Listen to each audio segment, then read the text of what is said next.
Hi hello friends, ಎಲ್ಲರಿಗೂ ನಮಸ್ಕಾರ. Welcome back to ಸಾವಿರಚ್ ರೆಸಿಪಿ. ನಾನಿವತ್ತು ತುಂಬಾನೇ ರುಚಿಯಾಗಿರ್ತಕ್ಕಂಥ ಹೀರೆಕಾಯಿ ಪಲ್ಯ ಮಾಡೋದನ್ನ ತೋರಿಸ್ತಾ ಇದ್ದೀನಿ. ಈ ಪಲ್ಯನ ಕೇವಲ 15ರಿಂದ 20 ನಿಮಿಷದಲ್ಲೇ ರೆಡಿ ಮಾಡ್ಕೋಬಹುದು. ಮನೆಯಲ್ಲಿ ತಿಳಿಸಾರು, ರಸಮ್ಮು, ಬಸ್ಸಾರನ್ನ ಮಾಡ್ಕೊಂಡಾಗ ಈ ಪಲ್ಯನ ಮಾಡ್ಕೊಳ್ಳಿ. ಬಿಸಿ ಬಿಸಿ ಮುದ್ದೆ ಜೊತೆಗೆ ಬಹಳನೇ ರುಚಿಯಾಗಿರುತ್ತೆ. ಬೆಳಗಿನ ತಿಂಡಿಗೂ ಕೂಡ ಈ ಪಲ್ಯನ ಮಾಡ್ಕೋಬಹುದು. ಬನ್ನಿ, ಈ ಹೀರೆಕಾಯಿ ಪಲ್ಯನ ಯಾವ ರೀತಿ ಮಾಡೋದು, ಇದಕ್ಕೆ ಏನೇನು ಪದಾರ್ಥಗಳು ಬೇಕು ಅಂತ ನೋಡ್ಕೊಳ್ಳೋಣ.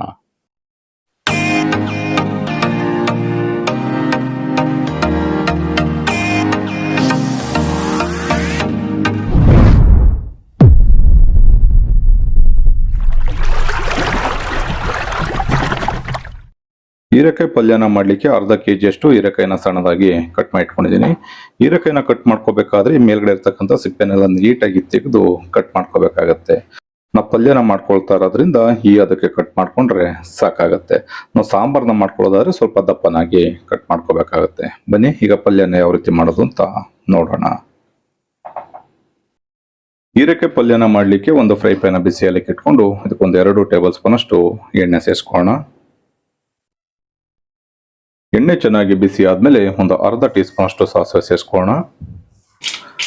ಸಾಸಿವೆ ಸ್ವಲ್ಪ ಚಿಟಪಟ ಅಂತ ಸಿಡಿದ್ಮೇಲೆ ಇದಕ್ಕೊಂದು 2 ಹಸಿಮೆಣಸಿನಕಾಯಿನ ಸಣ್ಣದಾಗಿ ಕಟ್ ಮಾಡಿ ಸೇರಿಸ್ಕೊಳ್ಳೋಣ.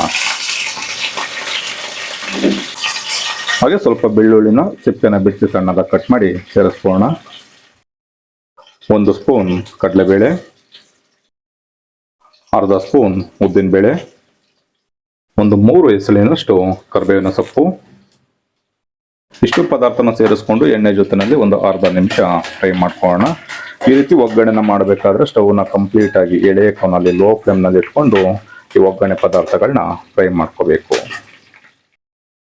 ಈ ರೀತಿ ಒಗ್ಗರಣೆ ಪದಾರ್ಥಗಳೆಲ್ಲ ಚೆನ್ನಾಗಿ ಫ್ರೈ ಆದ್ಮೇಲೆ ಇದಕ್ಕೆ ಒಂದು ಮೀಡಿಯಂ ಸೈಜ್ ಈರುಳ್ಳಿನ ಸಣ್ಣದಾಗಿ ಕಟ್ ಮಾಡಿ ಸೇರಿಸ್ಕೊಳ್ಳೋಣ.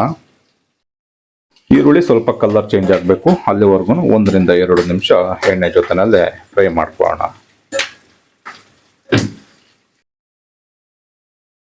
ಈಗ ಈರುಳ್ಳಿನ 1ರಿಂದ 2 ನಿಮಿಷ ಚೆನ್ನಾಗಿ ಫ್ರೈ ಮಾಡ್ಕೊಂಡಿದ್ದೀನಿ. ಈ ರೀತಿ ಈರುಳ್ಳಿ ಎಲ್ಲ ಚೆನ್ನಾಗಿ ಫ್ರೈ ಆದ ನಂತರ ಈಗ ಕಟ್ ಮಾಡಿ ಇಟ್ಕೊಂಡಿರ್ತಕ್ಕಂಥ ಹೀರೆಕಾಯಿನ ಇದಕ್ಕೆ ಸೇರಿಸ್ಕೊಳ್ಳೋಣ.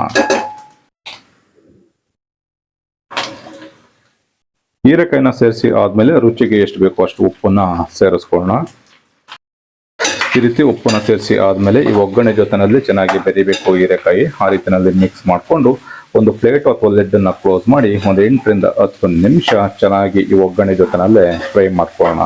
ಹೀರೆಕಾಯಿನಲ್ಲಿ ನೀರಿನ ಅಂಶ ಇರೋದ್ರಿಂದ ಇದಕ್ಕೆ ಯಾವುದೇ ರೀತಿ ನೀರನ್ನ ಸೇರಿಸುವಂತ ಅವಶ್ಯಕತೆ ಇಲ್ಲ. ಹೀರೆಕಾಯಿನಲ್ಲಿರ್ತಕ್ಕಂಥ ನೀರಿನ ಅಂಶದಲ್ಲಿ ಹೀರೆಕಾಯಿ ಚೆನ್ನಾಗಿ ಬೇಯುತ್ತೆ. ಅಲ್ಲಿವರೆಗೂ ಒಂದು 8ರಿಂದ 10 ನಿಮಿಷ ಮಧ್ಯ 1ರಿಂದ 2 ಬಾರಿ ಮಿಕ್ಸ್ ಮಾಡಿಕೊಂಡು ಬೇಯಿಸ್ಕೊಳ್ಳೋಣ. ಈ ರೀತಿ ಹೀರೆಕಾಯಿನ ಬೇಯಿಸ್ಕೋಬೇಕಾದ್ರೆ ಮಧ್ಯ 1ರಿಂದ 2 ಬಾರಿ ಮಿಕ್ಸ್ ಮಾಡಿಕೊಂಡು ಬೇಯಿಸ್ಕೋಬೇಕು. ಇದಕ್ಕೆ ಯಾವುದೇ ರೀತಿ ನೀರನ್ನ ಸೇರಿಸ್ತಾ ಇರೋದ್ರಿಂದ ತಳ ಹಿಡಿದ್ಬಿಡುತ್ತೆ. ಹಾಗಾಗಿ ಈ ರೀತಿ 1ರಿಂದ 2 ಬಾರಿ ಮಿಕ್ಸ್ ಮಾಡಿಕೊಂಡು ಒಂದು 8ರಿಂದ 10 ನಿಮಿಷ ಹೀರೆಕಾಯಿನ ಫ್ರೈ ಮಾಡ್ಕೊಳ್ಳೋಣ.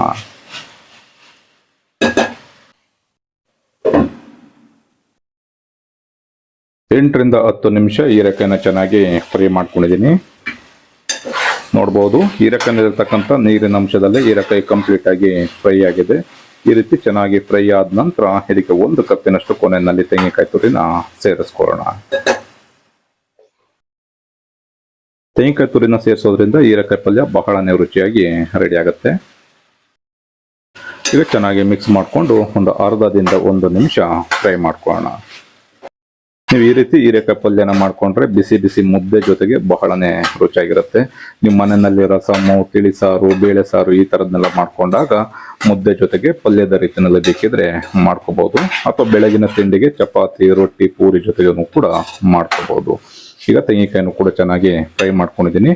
ಕೊನೆಯಲ್ಲಿ ಇದಕ್ಕೆ ಒಂದು ಅರ್ಧ ನಿಂಬೆಹಣ್ಣಿನ ರಸ ಹಾಗೆ ಸ್ವಲ್ಪ ಕೊತ್ತಂಬರಿ ಸೊಪ್ಪನ್ನ ಸೇರಿಸ್ಕೊಳ್ಳೋಣ. ಹುಳಿಗೆ ನಾನಿಲ್ಲಿ ನಿಂಬೆಹಣ್ಣಿನ ರಸನ ಸೇರಿಸ್ಕೊಳ್ತಾ ಇದ್ದೀನಿ. ಹಾಗೆ ಸ್ವಲ್ಪ ಕೊತ್ತಂಬರಿ ಸೊಪ್ಪನ್ನು ಕೂಡ ಸೇರಿಸ್ಕೊಳ್ತಾ ಇದ್ದೀನಿ.